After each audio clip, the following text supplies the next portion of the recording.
hasi ginen ondela 5 urte beste plazean, zan urtarriak 15 eta ja, 5 urte pasau dira.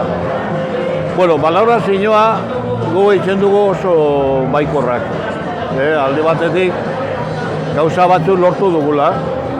Igual ez gauza haundirik, baina azken finean ni uste dut garrantzitsuena da hori 0,25 pikutara bilatzea. Gero dago beste historia bat, faktor de sostenibilidad esaten duguna, da hori oso garrantzitsua. Eta Zapatero garaian onartuta, eta hori momentuan biztate baztertuta dago. Lortu dugula, ni uste dut igual garrantzitsuena da, benzinoak lortzeko, lotuta eukitzeko.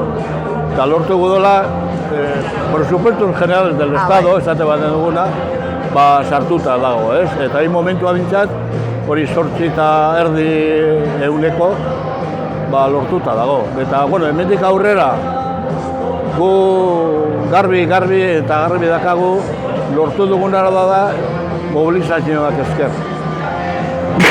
Hortuar, bidea hori da.